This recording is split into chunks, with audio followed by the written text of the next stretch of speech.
ये स्टोरी मेरे दोस्त के साथ हुई थी और वो मेरा दोस्त था हॉस्टल का। अच्छा। हाँ, तो उसकी स्टोरी है। तो ये मेरा एक तरीके से मान लो बेस्ट फ्रेंड था। हॉस्टल में हम दोनों साथ में थे नैनीताल में। ठीक है। तो वहाँ मैं उससे मिला था पहली बार। क्या उम्र थी आपकी उस टाइम हॉस्टल? मैं था 10th क्लास, मैं गया था 7th क्लास में हॉस्टल।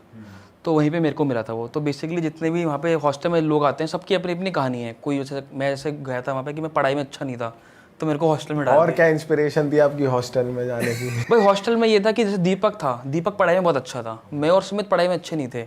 अब मेरे कंप्यूटर में बहुत कम मार्क्स आ रहे हैं, इंग्लिश में बहुत कम मार्क्स आ रहे हैं। तो पापा ने बोला कि भाई इसको हॉस्टल भेजो एक लड़के को। तो मैं फिर हॉस्टल चला गया उस चक्कर पर में। आपको चॉइस भी तो मिली थी एक बार अंकल से कि भाई जिसको जाना है बताओ, तो आपने कुछ इंटरेस्टिंग बोला था उस टाइम पे? उस टाइम पे मैं मूवीज वगैरह देखता था, तो उस टाइम पे जैसे शकल बूम वगैरह आता था।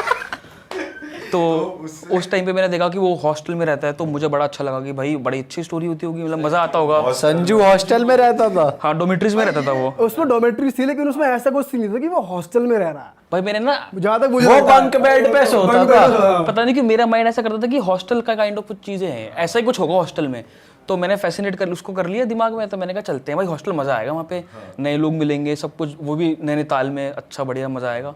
अब मैं वहाँ चला गया किसी तरीके से। अब जिस दिन गया उस दिन तो बड़ा मजा आया। सब कुछ सामान ट्रंक व्रंक पैकिंग करी, सामान पैक करा, सारा कुछ पूरी लिस्ट दे दी उन्होंने कि ये सब सामान लेना है। मैं पहुँच गया वहाँ पे। अब अगले दिन उठा तो मैंने कहा मुझे तो घर जाना है भैया। वहाँ पहुँचने के बाद सुबह जब उठा, क्योंकि मैं तो सिर्फ 7th क्लास में था, मैंने कहा ये क्या चल रहा है। ये कौन साल की बात है?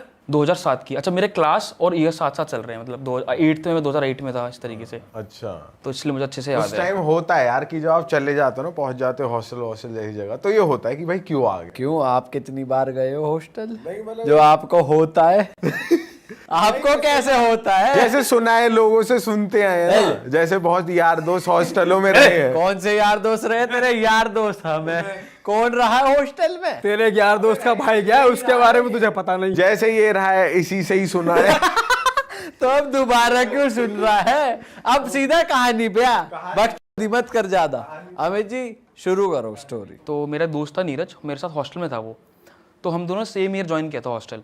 तो मैं तो गया था कि मैं पढ़ाई में अच्छा नहीं था। कुछ बच्चे आ रखे थे कि उनको पॉलिटिकल कुछ दिक्कत थी, बच्चे किडनैप वगैरह हो जाते थे, तो पेरेंट्स भेज देते थे हॉस्टल में कि भाई तुम हॉस्टल चले जाओ। कुछ आसपास के बच्चे भी आ जाते थे, और कुछ लोग ऐसे भी थे जो बेसिकली जिन पे नेगेटिव एंटिटी का भी था, तो वो बताते नहीं थे किसी को भी, पर उनके पेरेंट्स डाल देते थे। तो नीरज भी उनमें से एक था। मतलब उन अपने इलाके से दूर भेज दिया ताकि कुछ और नेगेटिव ना हो, तो हॉस्टल में भेज दिया। उसमें नेगेटिव एंटिटी जैसा क्या था? तो जब मैं नीरज से मिला तो मेरी उससे दोस्ती बनी कि मैंने कहा भाई हॉस्टल से भागते हैं, भाई भागने का प्लान बनाते हैं, मेरा तो मन नहीं लग रहा। तो ऐसे करके मेरे से दोस्ती बनी।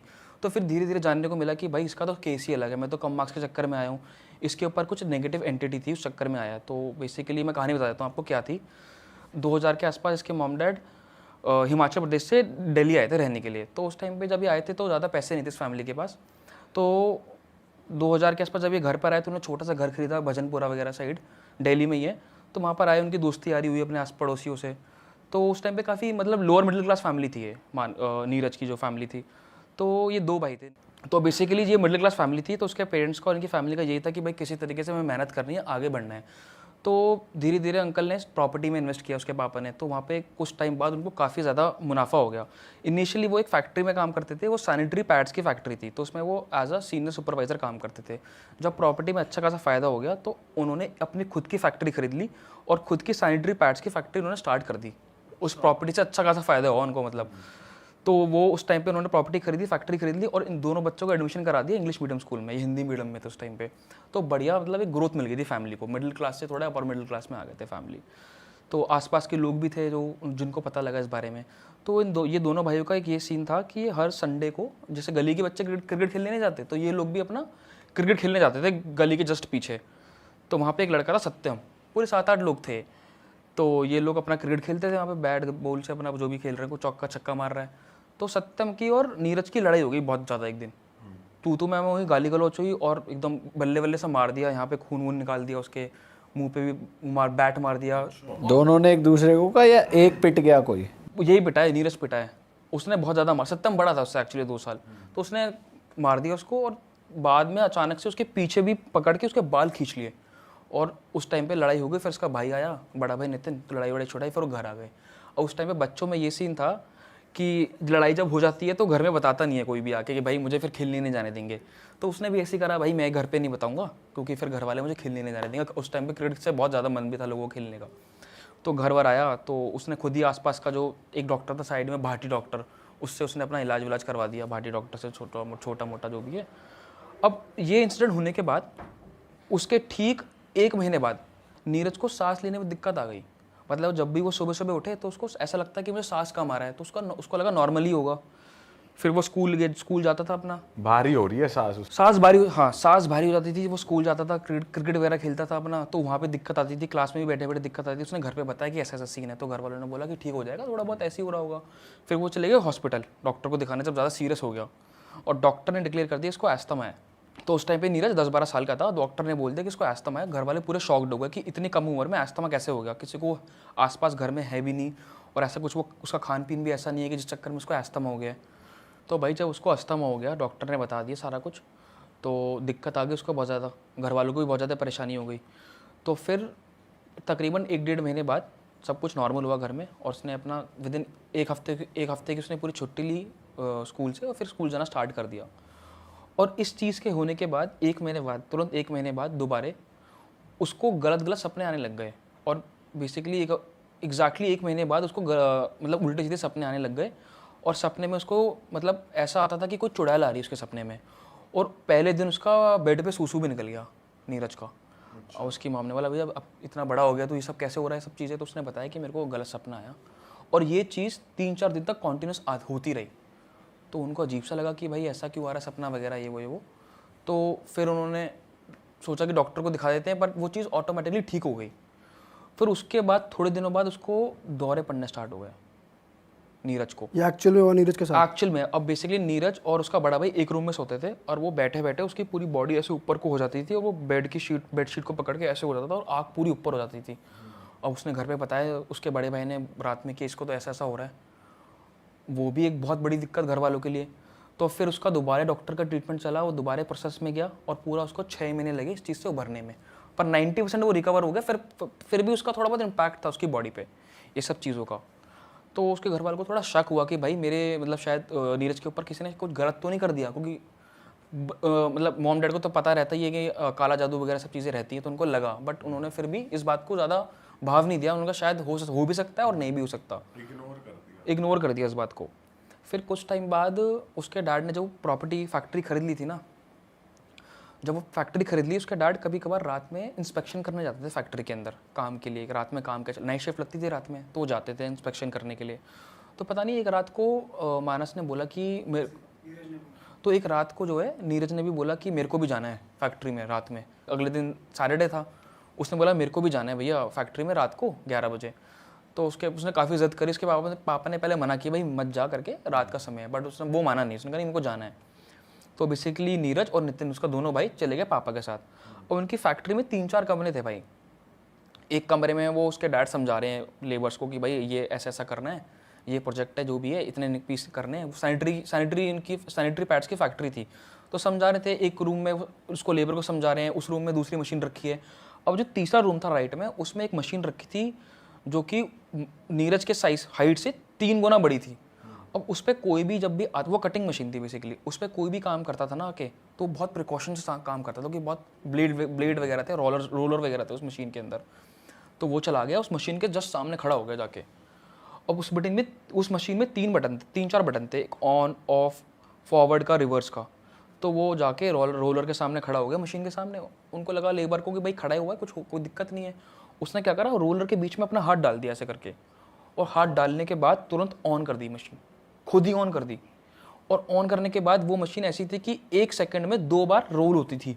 अब वो उसमें घुस गया, और जब वो अंदर घुस गया तो वो रोल होने लग गया। आसपास के सब लोग देखने लगे, लेबर चिल्लाने लगी।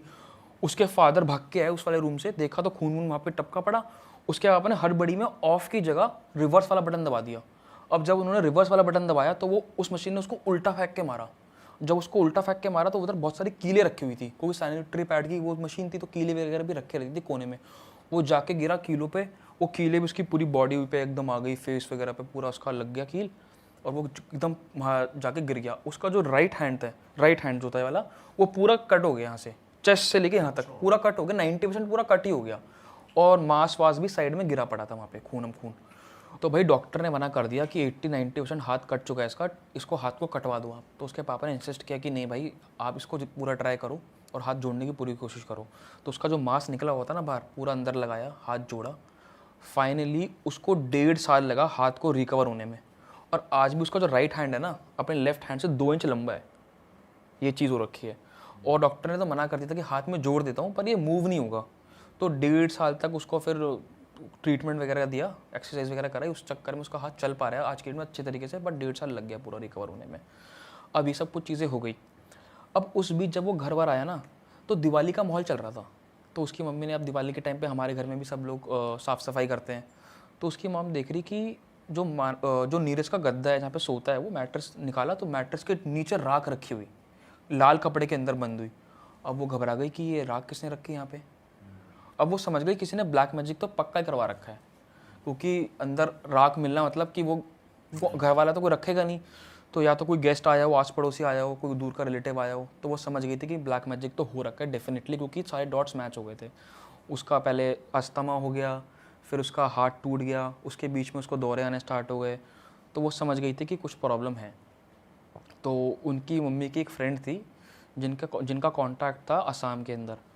असम में जो शहर है गुवाहाटी, वो माना जाता है, मतलब वो गढ़ एक तरीके के लिए ब्लैक मैजिक को करवाने के लिए भी, हटवाने के लिए भी। तो वहाँ पे उन्होंने कनेक्ट किया। तो जब वहाँ पे कनेक्ट किया तो एक बाबा थे, सिद्ध बाबा, उनको बोला। तो वो ना इतनी सारी से आ नहीं पाते, आप आज भी फ़ोन करोगे कि हमारे घर आ जाओ ऐसा प्रॉब्लम है, तो वो नहीं आते, क्योंकि उनको वहीं पे बहुत उनका अपना काम है, वो अपना वहाँ पे सारा कुछ करते हैं, अघोरी बाबा बेसिकली। तो वो नहीं आए, उन्होंने बहुत अप्रोच किया बाबा को। तो उसके फिर डैड ने दोबारा अप्रोच किया कि हालत एक्चुअली ख़राब है, ठीक नहीं हो पा रही है, और आगे इससे बुरा ना हो जाए, तो आप प्लीज़ आ जाइए, इसकी दिक्कत ना हो जाए। और इस बीच में मैंने एक चीज़ बताना भूल गया, उसके पापा को भी फाइनेंशियल लॉसेस होना स्टार्ट हो गए थे।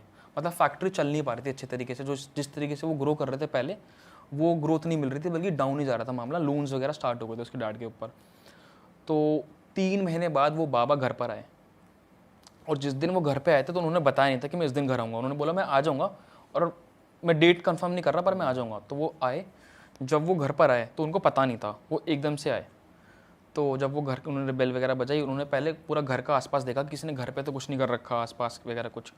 फिर वो एंट्री कर लिया उसने। फिर जब आ गए तो उन्होंने बोला कौन से बेटे को वो रखा, उन्होंने बोला कि ये बेटा है हमारा।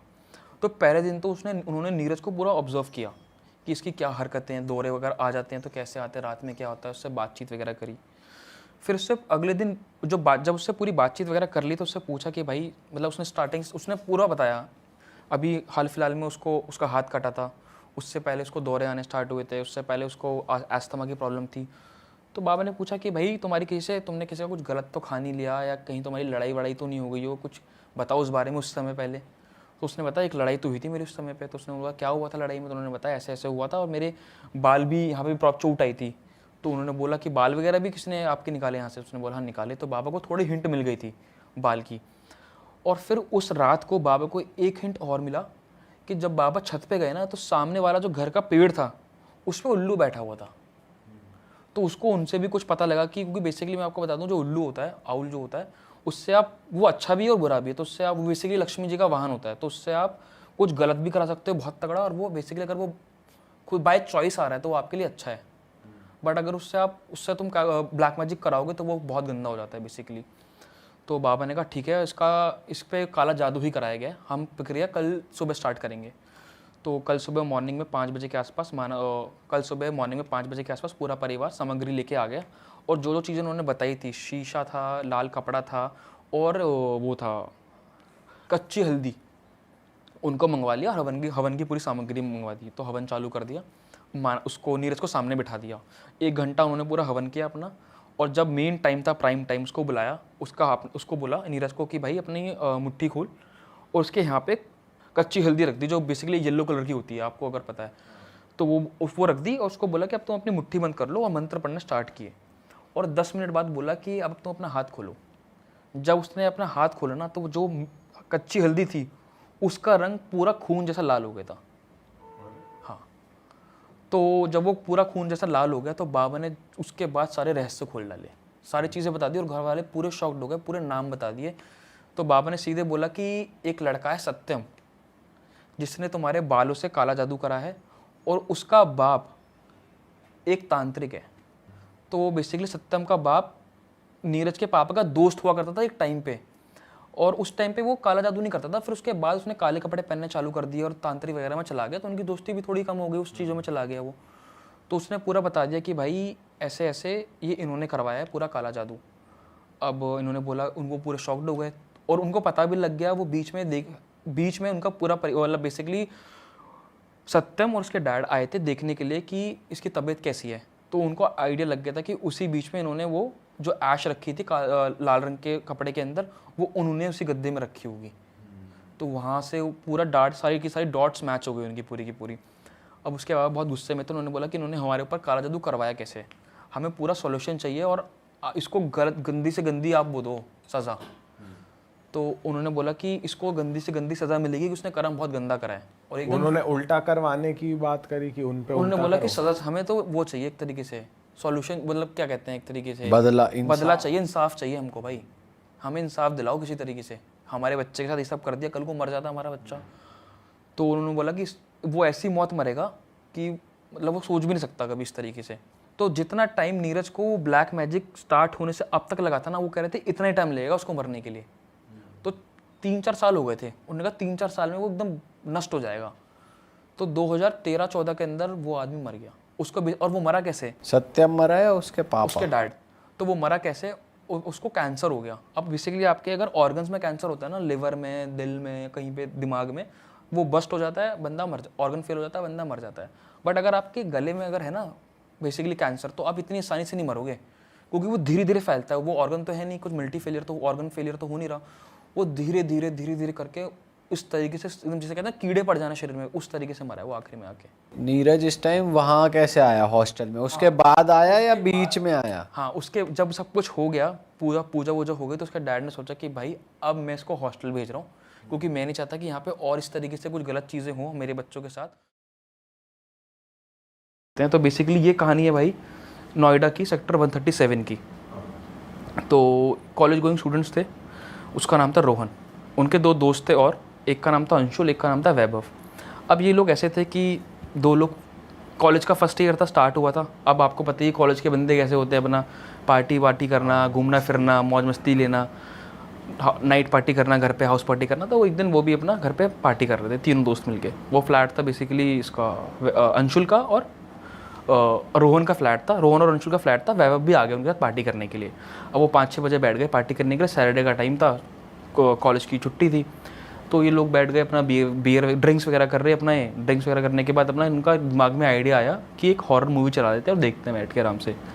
तो इनको शौक था हॉरर मूवी देखने का, होता है कुछ लोगों को, तो लोग देखने लगे। 1.5-2 घंटा इन्होंने ड्रिंक वगैरह की, मूवी देखी, इन्जॉय किया। अब उसके बाद इनका दिमाग में आइडिया आया कि भाई अब बाहर निकलते हैं और बाहर चलते हैं, गेड़ी वेड़ी मारने चलते हैं बाहर, थोड़ा मौसम अच्छा हो रखा है। अब ये लोग बाहर निकल जाते हैं उसकी गाड़ी से, स्विफ्ट गाड़ी थी उसके पास। वो तीनों लोग निकल गए बियर लेने के लिए। तो उन्होंने और बियर खरीदी। उन्होंने एक स्पॉट ढूंढ रखा था जो कि दिल्ली में था, कि उनका ये था कि भाई नोएडा से बियर लेंगे और जाएंगे दिल्ली, वहाँ पे यमुना है, यमुना रिवर। तो यमुना रिवर के पास एक स्पॉट था, तो उसके किनारे पियेंगे यमुना में बैठ के। उनका हमेशा से ये प्लान था। तो उन्होंने बियर वगैरह ली, अपना पी पा के आ गए। तो शॉर्टकट एक कच्चा रास्ता था, नाले के साथ साथ एक कच्चा रास्ता था। उसने कहा यहीं से ले ले, 5-10 मिनट बच जाएंगे तेरे। तो उसने बेसिकली उस रास्ते से बाइक जाती थी, गाड़ियाँ नहीं जाती थी। उन्होंने गाड़ी ले ली उस रास्ते पे, कोई दिक्कत नहीं। वो चले गए आगे जाके, उन्होंने गाड़ी रोक दी और वॉशरूम के लिए चले गए साइड में।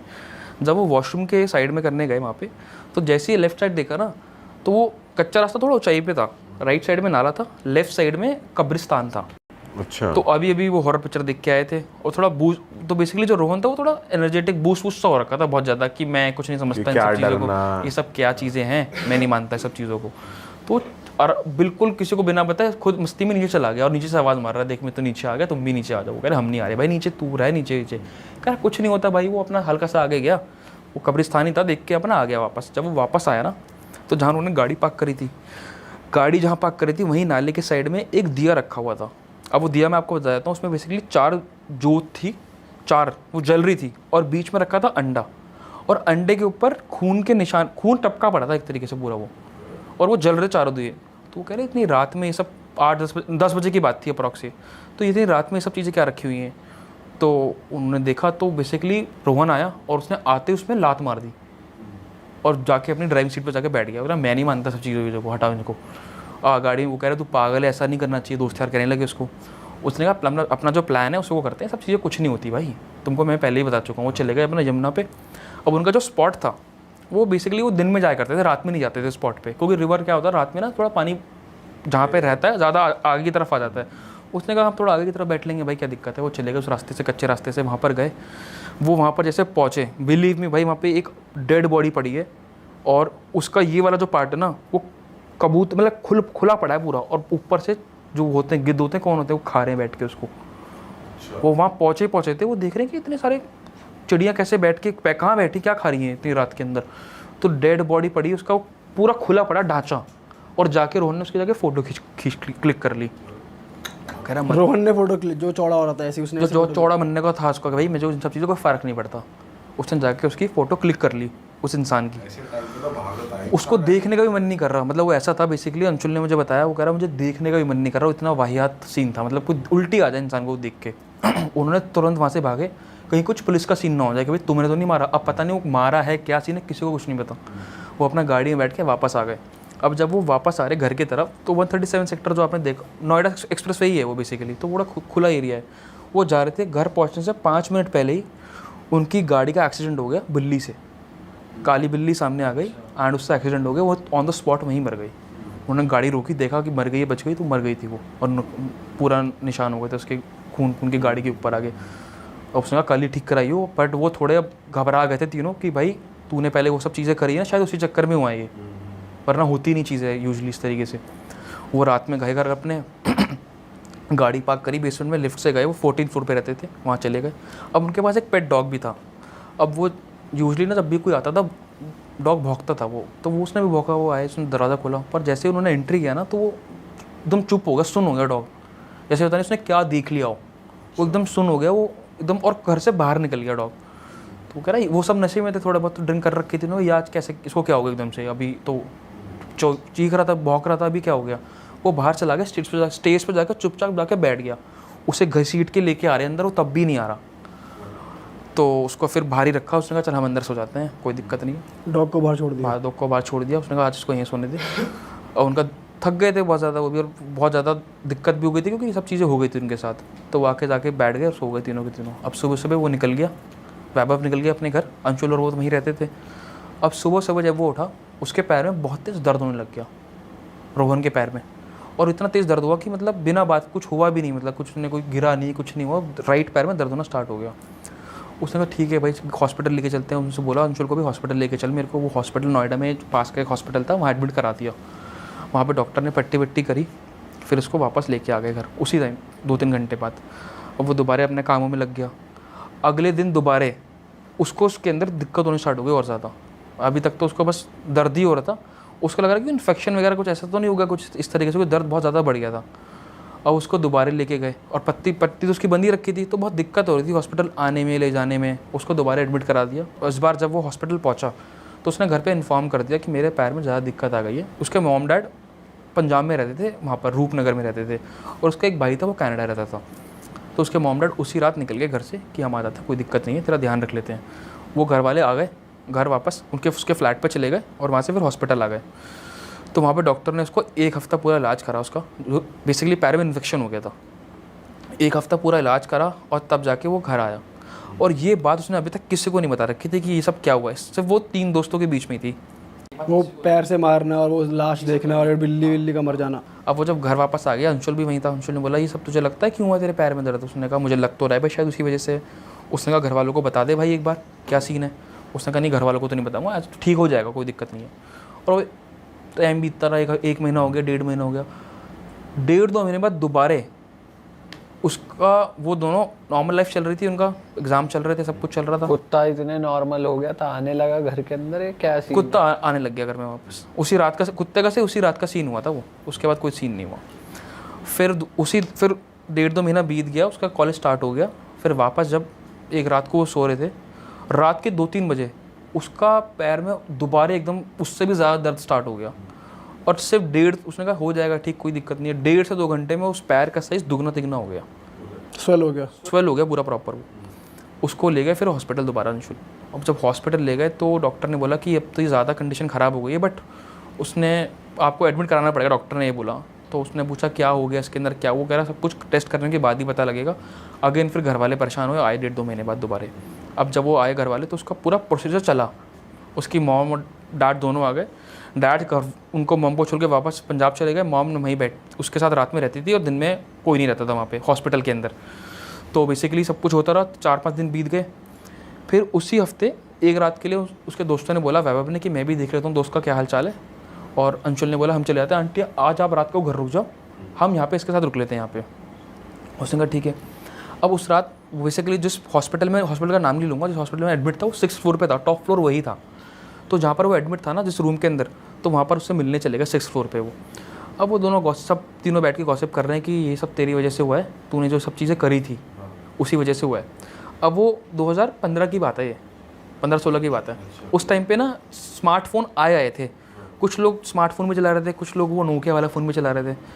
तो रोहन के पास वो नोकिया का फ़ोन था।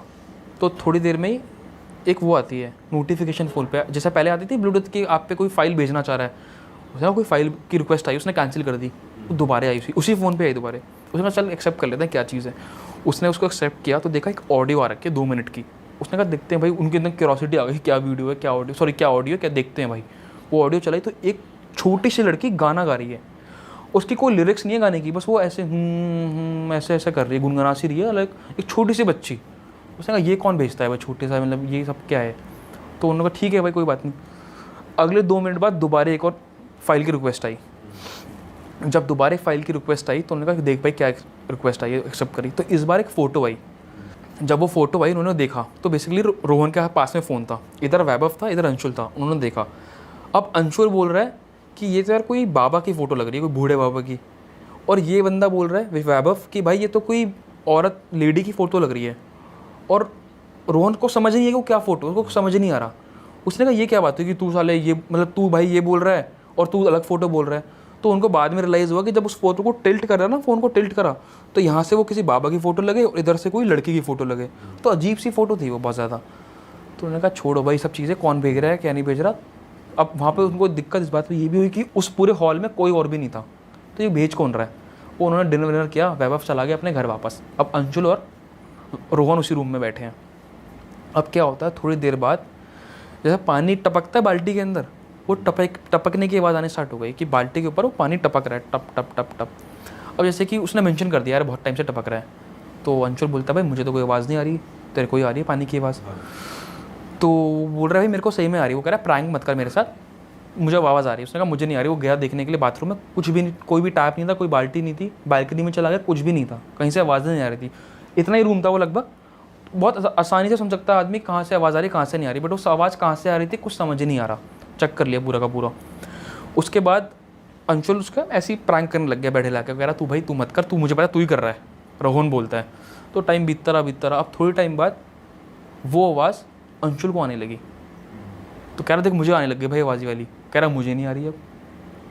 तो बेसिकली उनको फिर बाद में दोबारा रियलाइज़ हुआ, जब उसको उसकी आवाज़ आती थी तो अंशुल को नहीं आती थी, और जब रोहन को आती थी उसकी आवाज़ उसको नहीं आती थी। तो वो गेम खेलना चालू कर दिया उन्होंने आपस में। कह रहा देख अब मेरे पास आ रही है।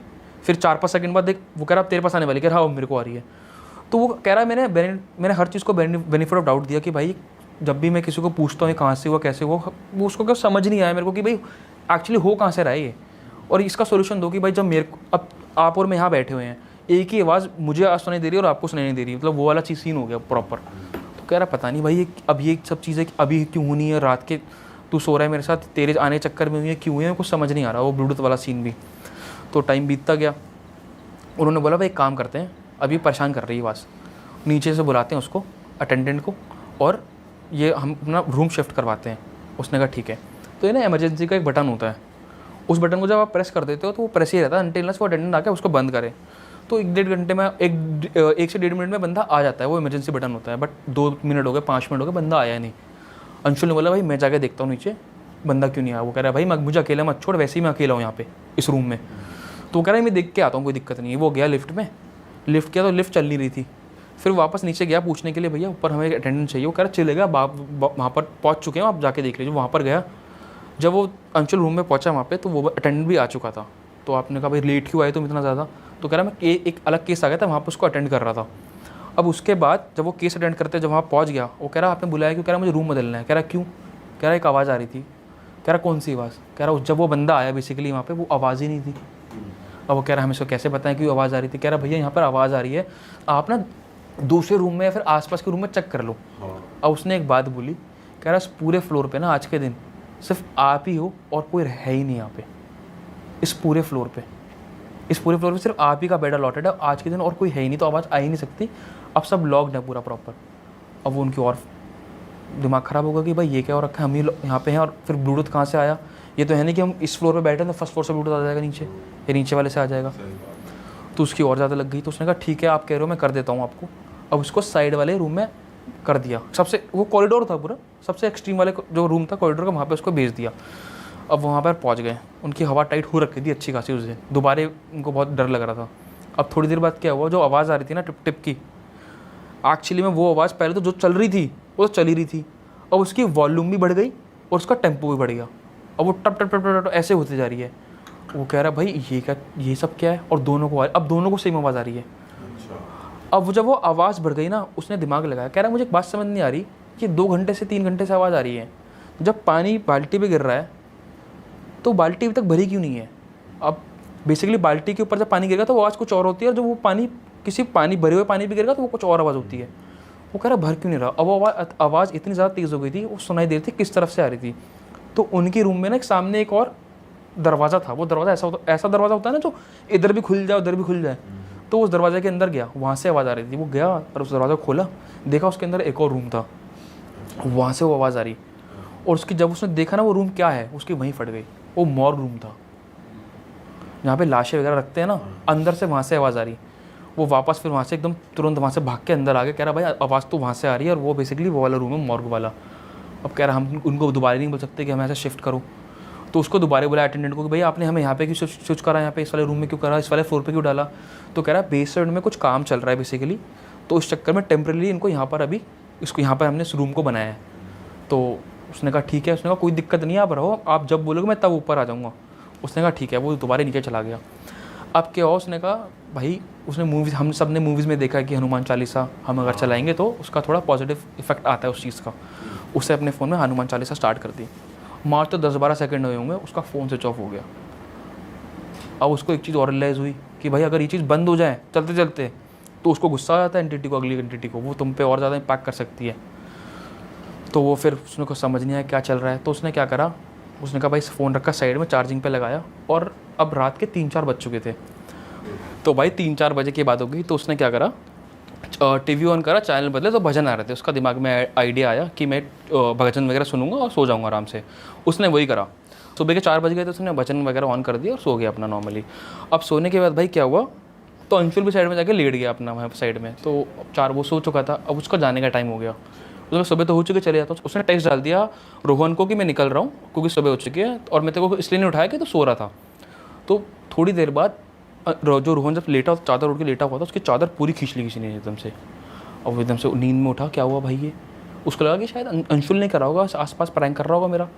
तो उसने देखा कि राइट में भी कोई नहीं है और लेफ्ट में भी कोई नहीं है। तो उसने फ़ोन देखा अपना, चार्जिंग पे लगा रखा था, तो उसमें टेक्स्ट आ रखा था अंशुल का कि भाई मैं 5 बजे निकल चुका हूँ, तू सो रहा था, मैंने तेरे को इसलिए नहीं उठाया। उसकी फिर हवा टाइट हो गई। उसने फिर भजन का चला के अपना लेट गया। वो भजन चल ही रहते उस टाइम पे टीवी पे। वो सो गया दोबारा। अब जब सुबह उसकी मॉम आई, उसकी मॉम 9 बजे आ जाती थी डेली सुबह। तो वो सो ही रहा था। उसको लगा कि लेट सोया होगा, थोड़ी देर में उठ जाएगा। 11 बजे जब उसकी मॉम ने देखा कि वो उठ क्यों नहीं रहा, तो उसको चेक करा, उसको यहाँ से पकड़ा तो ठीक था। पर जैसे ही उन्होंने उसका ये राइट वाला लेग को छुआ ना, ये वाला राइट दोनों पैर को छुए, तो पूरे ठंडे पड़े वो पैर, दोनों पैर नीचे के ठंडे पड़े। और एकदम से इसका टेम्परेचर इतना ज़्यादा कम हो रखा है, ये ज़्यादा हो रखा है। तो उन्होंने बुलाया कि उठ भी नहीं रहा ये। तो उसकी हालत बहुत ज़्यादा ख़राब हो गई सोते सोते ही। डॉक्टर ने फिर उसको इमरजेंसी वार्ड में शिफ्ट करा, और फिर वहाँ से पता लगा कि उसको दोनों पैर उसके चलना बंद हो, कंट्रोल ख़त्म हो चुका है, दोनों पैरों में पैरालिसिस हो चुका है उसके। अब वो चल ही नहीं सकता। अब सब कुछ हुआ, दिन बीतते गए उसके, फिर वो वहाँ से निकल के आया। उस चीज़ से बात कर पा रहा था वो, क्योंकि अपर बॉडी चल रही थी। उसने बोला कि मेरे को ना इस हॉस्पिटल से शिफ्ट कर दो, ये हॉस्पिटल ठीक नहीं है। उसकी मॉम ने बोला कि hospital one of the best hospital है ना यहाँ पे, तो क्या दिक्कत है यहाँ पे? दिक्कत बता क्या दिक्कत है? तो उसने बोला दिक्कत कुछ नहीं, आप मेरे को शिफ्ट कर दो। तो डॉक्टर फिर आए, फिर उनसे बात की कि हुआ कैसे सब कुछ चीज़, इसके पीछे का सो क्या है, रीज़न क्या है। तो उससे बात करी कि भाई तूने कहीं मारा तो नहीं पैर अपना कुछ खेलते वक्त, ये वो। फिर उसने फाइनली बता दिया अपनी मॉम को। तो उसने सब बता दिया कि एक रात बेसिकली वो गए, उसने एक दिया को लात मारी, उनके साथ फिर एक बिल्ली भी मर गई उनसे। एक उसने फिर वो जो जमुना के पास उसने इंसिडेंट देखा था, वो जो आदमी लाश वाला जो आदमी मरा हुआ था, वो वाला इंसिडेंट पूरा बताया। और फिर उसके बाद से वो 2-3 महीने के अंदर अंदर ये सब चीज़ें बढ़ती चली गई, वो भी स्पेशली उसी राइट पैर में जिस पैर से उसने उसको मारा था। तो वो अब समझ चुकी थी कि ये अब केस ना डॉक्टर्स का नहीं है, ये केस अब शायद ब्लैक मैजिक का ही है, और जो इसकी गलती इसकी वजह से हुआ है, और इसी अलग केस है कुछ। तो उसने अपने हस्बैंड को बताया, उसके डैड को बताया। उसने बोला कि आप पंजाबी ले आओ और यहाँ पे ठीक करते हैं या बात करते हैं यहाँ पे। तो वो जानते थे गुरुजी को वहाँ पे। तो उसी दिन फिर उसको वहाँ से निकाल के नॉर्मली, क्योंकि अब कुछ है नहीं, अब कुछ पैरालिसिस हो चुका है, आप कुछ कर नहीं सकते। उस केस के अंदर आपको अगर प्रैक्टिकली आप डॉक्टर के तरीके से जाओगे तो आपको डॉक्टर कुछ एक्टिविटी कराएगा ऐसे इस तरीके, जिससे कि वो उसकी मूवमेंट हो जाए उस तरीके से, तो तभी होगा ठीक वो। बट उन्हें पता लग गया था ठीक है ये सब चीज़ें तो हैं ही। तो भाई क्या हुआ, उसका डैड ने डिसीजन लिया लास्ट में कि इसको वापस पंजाब ले आते हैं रूपनगर, और यहीं पे इसका इलाज कराएंगे, और बाबा से बात कर ली थी। तो जैसे ही वो उनको घर लेके आए, उसी दिन शाम को जैसे सूरज ढला, शाम के 6 बजे, मतलब काफ़ी ज़्यादा बहुत सारे वो थे कौवे ऊपर उड़ रहे हैं घर के ऊपर। वो कह रहे हैं हमारे घर का भी ऐसा कुछ नहीं हुआ कि उनके घर में ना बीच में वो था, पंजाब में घर ऐसे होते हैं कि थोड़ा ना पुराने ज़माने के हिसाब से बने हैं, बीच में थोड़ा खुला हुआ है, साइड में कमरे हैं। तो वो दिख रहा है घर के ऊपर कबूतर उड़ रहे हैं बहुत ज़्यादा, और वो क्रो चिल्ला रहे हैं अपने जैसे करते हैं, वो चीख रहे हैं उस तरीके से। तो उन्हें काफ़ी अजीब लगा उस चीज़ को देख के। तो वो समझ चुके थे भाई कुछ तो दिक्कत है इसके साथ, इसमें कुछ तो एंटिटी है। तो उन्होंने गुरुजी को बुलाया। अब वो गुरुजी बहुत प्रैक्टिकल थे, वहाँ के थे, ज़्यादा माने जाने नहीं थे, वो नॉर्मल थे, उनको पता था इन सब चीज़ों के बारे में। उनको बुलाया, उन्होंने हवन कराया और उसको सही तरीके से बताया कि भाई आपको भी कुछ ना कुछ करना पड़ेगा तभी ठीक होगा, मेरे करने से ठीक नहीं होगा। तो उसको 4-5 चीज़ें बताई। पहले कि भाई एक कुमकुम आता है लाल रंग का सिंदूर की तरह, उसको बोला कि आप पानी में इसको भिगो और घर में जितने भी कोने हैं उनमें आप इसको डालो ले जाके, सो दैट एंटिटी आपके ऊपर ना आ पाए। तो फिर उन्होंने बताया कि जो आपके कुल देवता है इनसे प्रेयर करो कि मेरे से गलती हो गई और वो तुम्हें प्रोटेक्ट करेंगे। तो उनकी भी फोर्स होती है, उनका भी पावर होती है जो आपको प्रोटेक्ट करती है। तीसरी चीज़ उसको ये बोली कि तेरे को हर पूर्णिमा की रात को पानी के अंदर नमक डाल के नहाना है बिना साबुन के, वो बताया, और एक धागा बांध दिया। तो प्रॉपर 1.5-2 महीने के बाद उसके पास धीरे धीरे वो ठीक होता चला गया अपने आप। तो तब जाके ये सब चीज़ें उसके ऊपर से उतरी हैं, और फिर वो साथ साथ ये भी कर रहा था, पैर की एक्सरसाइज भी कर रहा था। फाइनली वो जब जाके ठीक हुआ, पर उसका पूरा 1 साल पूरा बर्बाद हो गया। अरे वाह, आपने ये वीडियो यहाँ तक देख ली भाई, तुमने हमारी मेहनत सफल कर दिया। तुम ही लोग हो असली रियल हिट। और अगर आपको बहुत मजा आ रहा है ऐसी क्लिप्स में, ऐसी वीडियोस में, तो फटाफट जाइए प्लेलिस्ट पे बिंज वॉच कीजिए, सारी वीडियोस देख डालो और मौज काटो। That is it. हम मिलेंगे नए पॉडकास्ट में, नए क्लिप में। Till then bye bye, see you, take care, do subscribe.